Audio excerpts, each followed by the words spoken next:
ലോക്സഭാ തെരഞ്ഞെടുപ്പിന് മുമ്പും തെരഞ്ഞെടുപ്പിന് ശേഷവുമൊക്കെ നിരവധി പേരാണ് രാഷ്ട്രീയ ചുവടുമാറ്റം നടത്തുകയും രാഷ്ട്രീയത്തിലേക്ക് രംഗപ്രവേശനം നടത്തുകയും ചെയ്തത്.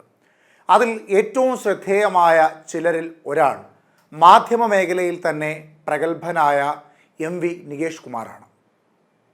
2021 നിയമസഭാ തെരഞ്ഞെടുപ്പിൽ അഴീക്കോട് നിന്ന് ഇടതുപക്ഷ സ്ഥാനാർത്ഥിയായ MV നികേഷ് കുമാർ പരാജയപ്പെടുകയായിരുന്നു.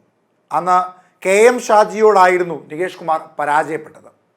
രാഷ്ട്രീയത്തിലെ ഏറ്റവും പ്രധാനപ്പെട്ട നേതാവായ MV രാഘവൻ്റെ മകനാണ് നികേഷ് കുമാർ. എന്നാൽ ആദ്യ കാലഘട്ടങ്ങളിലൊന്നും രാഷ്ട്രീയപരമായി യാതൊരു സ്ഥാനമാനങ്ങളോ രാഷ്ട്രീയ പ്രവർത്തനത്തിൽ മുഴുകി നിൽക്കുകയോ ചെയ്തിരുന്ന ഒരു സ്വഭാവം MV നികേഷ് ഉണ്ടായിരുന്നില്ല. ഇന്ത്യ വിഷനിലൂടെ മാധ്യമ മേഖലയിലേക്ക് ശ്രദ്ധേയമായ ചുവടുവെപ്പ് നടത്തിയ നികേഷ് കുമാർ പിന്നീട് കേരളത്തിലെ മാധ്യമ രംഗത്ത് തൻ്റേതായ ഇടം നേടുകയായിരുന്നു. ഏറ്റവും ഒടുവിൽ റിപ്പോർട്ടർ ചാനൽ എന്ന സ്വകാര്യ മാധ്യമ സ്ഥാപനത്തിൻ്റെ ഏറ്റവും പ്രധാന മുഖമായും പ്രവർത്തിച്ചു. അതിനുശേഷം റിപ്പോർട്ടറിൽ നിന്ന് രാജിവെച്ചതിന് ശേഷമാണ് അദ്ദേഹം CPMൻ്റെ സജീവ പ്രവർത്തകനാകുവാൻ ഇപ്പോൾ തീരുമാനമെടുത്തിരിക്കുന്നത്. എന്നാൽ മാധ്യമ മേഖലയിൽ കാര്യമായ അറിവും വിവേകവും ഒക്കെ ഉണ്ടെങ്കിൽ പോലും രാഷ്ട്രീയ കേരളത്തിൽ രാഷ്ട്രീയപരമായ ചുവടുവെപ്പുകൾ നടത്തുവാനോ അല്ലെങ്കിൽ രാഷ്ട്രീയ തീരുമാനങ്ങൾ കൃത്യമായി എടുക്കുവാനോ ഉള്ള പരിജ്ഞാനമില്ല MV നികേഷ് കുമാറിന് എന്ന് ബോധ്യപ്പെട്ട ഇടതുപക്ഷ നേതാക്കന്മാർ അദ്ദേഹത്തിന് 2 ദിവസത്തെ പാർട്ടി ക്ലാസ് നൽകിയിരിക്കുകയാണ്. റിപ്പോർട്ടർ ചാനലിൽ നിന്ന് രാജിവെച്ചതിന് തൊട്ടു പിന്നാലെയാണ് അദ്ദേഹത്തിനെ കണ്ണൂർ ജില്ലാ കമ്മിറ്റിയിൽ ഉൾപ്പെടുത്തുന്നത്.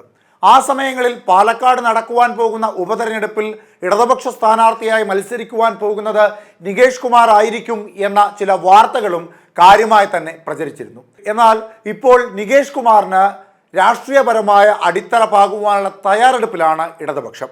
MA ബേബിക്ക് ചുമതലയുള്ള പാർട്ടി സ്കൂളിൽ നികേഷ് കുമാർ പങ്കെടുത്തതിൻ്റെ ചിത്രമാണ് ഇപ്പോൾ പുറത്തു വന്നിരിക്കുന്നത്.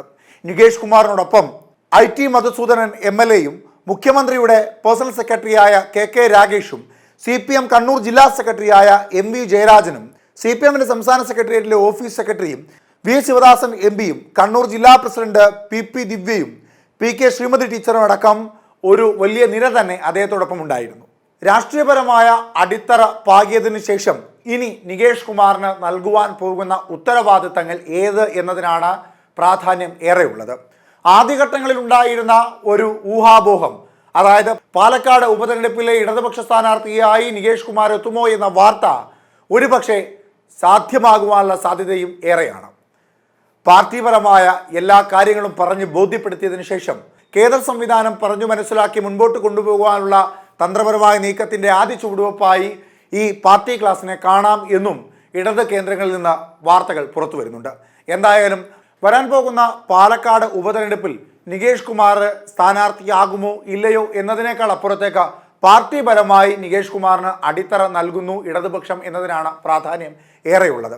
ഇനി അതല്ലാതെ പാർട്ടിയുടെ ജില്ലാ സംസ്ഥാന കേന്ദ്രങ്ങളിലേക്ക് കാര്യമായ സ്ഥാനമാനങ്ങൾ നികേഷ് കുമാറിന് നൽകുമോ എന്നുള്ളതും കണ്ടറിയേണ്ടതാണ്.